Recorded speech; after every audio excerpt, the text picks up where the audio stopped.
sound of thunder rumbling, rain falling. Sometimes, before God raises you, He lets you fall. Think about it. Have you ever felt like you're in a pit? Misunderstood, betrayed, forgotten? Like your dreams have turned to dust and you're stuck in a prison, not of your own making? If you've ever felt that way, then you know a little of what a young man named Joseph felt. His story, found in the book of Genesis, is one of the most dramatic, gut-wrenching, and ultimately inspiring accounts of all time. It's a story that shows us how God can take the absolute worst situations, family betrayal, false accusations, and lonely years in prison, and weave them into a tapestry of incredible purpose and redemption. Today, we're going to journey with Joseph, from the pit to the palace. It's more than just an ancient story. It's a blueprint for anyone who has ever faced a setback and wondered if God was still there. So, stick with me, because you might just see your own story in his. Joseph was the 11th of 12 sons, and to say he was his father Jacob's favorite would be an understatement. Jacob loved him more than all his other children and gave him a special gift, a beautiful ornate coat of many colors. Now, this wasn't just a piece of clothing, it was a symbol. It screamed, "I'm special," and his 10 older brothers heard it loud and clear. Their jealousy wasn't just a small sibling rivalry, it grew into a deep-seated hatred. To make matters worse, Joseph was a dreamer, and he didn't keep his dreams to himself. He told his brothers about a dream where their sheaves of grain bowed down to his sheaf. Then he had another one, where the sun, moon, and 11 stars bowed down to him. In his youthful innocence, he might have just been excited, but to his brothers it was the ultimate arrogance. It was the final straw. Their jealousy boiled over into a murderous rage. One day, when they were out tending the flocks, they saw Joseph coming from a distance. "Here comes the dreamer," they sneered. They hatched a plan: kill him and throw him into a pit. But Reuben, the eldest, had a sliver of conscience. He suggested just throwing him into a dry cistern, secretly planning to rescue him later. So they stripped Joseph of his precious coat, the symbol of their father's love and their own resentment, and cast him into the darkness of the pit. He was alone, betrayed by his own blood. Can you imagine the terror, the confusion, the cries that nobody answered? While they sat down to eat, a caravan of Ishmaelites passed by. Judah, another brother, had a brilliant idea. Instead of having his blood on their hands, why not sell him? So, for 20 pieces of silver, Joseph was sold into slavery. His brothers then took his beautiful coat, dipped it in goat's blood, and presented it to their heartbroken father Jacob, who believed his beloved son had been torn apart by a wild animal. Jacob's grief was inconsolable.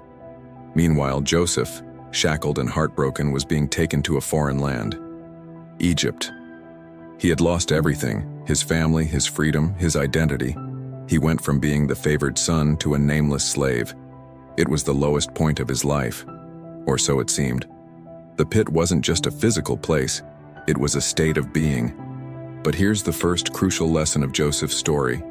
Even in the pit, God was with him. In Egypt, Joseph was bought by a man named Potiphar, the captain of Pharaoh's guard. Now this is where the story could have ended, with Joseph living and dying as an obscure slave. But the Bible tells us, the Lord was with Joseph. Because of this, everything Joseph touched prospered. He was so competent, so trustworthy, and so blessed that Potiphar soon noticed. He promoted Joseph until he was in charge of his entire household. From the depths of slavery, Joseph had risen to a position of great responsibility. It seemed like things were finally looking up. He was proving his worth, working hard and finding favor. But the climb to the top is rarely a straight line. Another trial was just around the corner, this time in the form of temptation. Potiphar's wife took notice of the handsome young Hebrew. Day after day she tried to seduce him, but Joseph refused. His integrity was unshakable. He told her, "How then could I do this great wickedness and sin against God?" His loyalty wasn't just to his master Potiphar, but to his God. One day when no one else was in the house, she grabbed him by his cloak, pleading with him. Joseph did the only thing he could do. He fled, leaving his garment in her hand. Humiliated and furious, her desire turned to vengeful hatred. She used the cloak as evidence, twisted the story, and falsely accused Joseph of attacking her. When Potiphar heard this, his anger flared. He didn't investigate. He didn't ask Joseph for his side of the story. He simply threw the man who had managed his entire household into the royal prison. So here he is again, down in the darkness. First the pit, now the prison. It must have felt like a cruel joke. He did the right thing. He maintained his integrity, and his reward was punishment. He was forgotten, locked away with criminals. How easy it would have been for him to become bitter, to curse God for abandoning him. He had every reason to give up hope.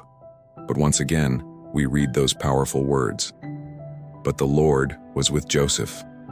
Even in the chains and the gloom of a dungeon, God's favor was upon him. Soon the prison warden saw the same quality in Joseph that Potiphar had. He put Joseph in charge of all the other prisoners. The prison became Joseph's new household to manage. He was a prisoner, yet he was also a leader. This is a profound truth. Your circumstances don't have to define your character or your calling. Joseph was still Joseph, whether in a colorful coat or in prison rags. He continued to serve with excellence, right where he was.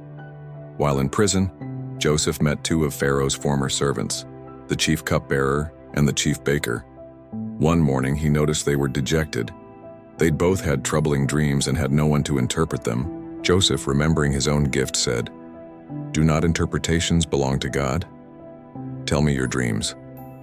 The cupbearer dreamed of a vine with 3 branches that produced grapes, which he pressed into Pharaoh's cup. Joseph interpreted this to mean that in 3 days he would be restored to his position. Then Joseph made a personal plea. "When all goes well with you, remember me and show me kindness. Mention me to Pharaoh and get me out of this prison." The baker, encouraged by the good news, shared his dream of 3 baskets of bread on his head which birds were eating. Joseph's interpretation was grim. In 3 days Pharaoh would execute him. And just as Joseph had said, it all came to pass. The baker was executed, and the cupbearer was restored to his post, serving wine to Pharaoh once again. Joseph must have watched the calendar, his heart filled with hope. 3 days passed, a week, a month. But the cupbearer, in his joy and relief, forgot. He forgot the young Hebrew man who gave him hope in the darkness. Joseph was left behind, forgotten in prison for 2 more full years. 2 more years, think about that. The agony of hope deferred, the feeling of being completely and utterly forgotten by man. But he wasn't forgotten by God. God's timing is perfect, and he was preparing Joseph for something far greater than just being released from prison. Those years of waiting, of managing, of interpreting were all part of the training. Then, one night, Pharaoh himself had 2 disturbing dreams. In the first, 7 fat, healthy cows came out of the Nile, followed by 7 ugly, gaunt cows that ate the healthy ones. In the second, 7 full, good heads of grain were swallowed up by 7 thin, scorched heads of grain. Pharaoh was deeply troubled. He called all the magicians and wise men of Egypt, but no one could interpret the dreams. It was then, and only then, that the cupbearer's memory was jolted. "Today I remember my offenses," he said to Pharaoh. He told him about the Hebrew young man in prison who had perfectly interpreted his dream and the baker's dream 2 years earlier. Pharaoh didn't hesitate. He sent for Joseph immediately. They rushed him out of the dungeon. He shaved and changed his clothes and was brought before the most powerful man in the world. Pharaoh told him the dreams, and Joseph's response is key. He didn't take any credit. He said, "I cannot do it, but God will give Pharaoh the answer he desires." Joseph explained that the 2 dreams were one message from God. The 7 healthy cows and full heads of grain represented 7 years of great abundance throughout Egypt. The 7 gaunt cows and thin heads of grain represented 7 years of devastating famine that would follow.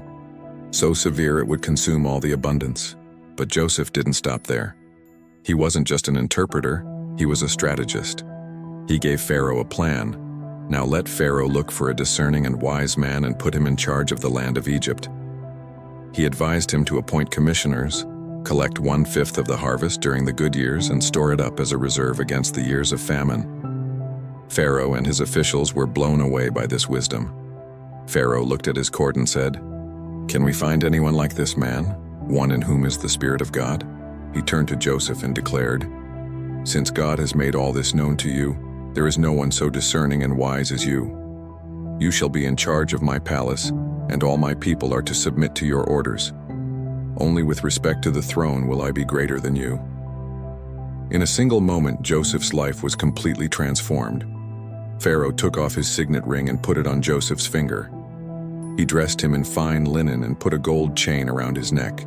Joseph, the 17-year-old shepherd who was thrown in a pit, the slave, the falsely accused prisoner, was now at age 30, the prime minister of Egypt, second only to Pharaoh. From the pit to the palace. It's an incredible reversal of fortune. But the story isn't over. The real test of Joseph's character, the culmination of everything he had endured, was yet to come.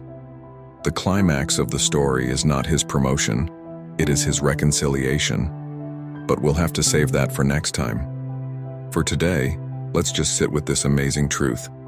The journey from your pit to your palace might be long. It may involve betrayal, injustice, and long periods of waiting where it feels like you're forgotten. But like Joseph, if you hold on to your integrity, if you serve faithfully right where you are, and if you trust that God is with you even in the dungeon, He can use every single trial as a stepping stone. Your prison can become your training ground for the palace He has prepared for you. Thank you so much for joining me on this part of Joseph's journey. If his story resonates with you, hit that like button and share it with someone who might need to hear it. And don't forget to subscribe and turn on notifications so you don't miss the powerful conclusion to this incredible story. We'll see you next time.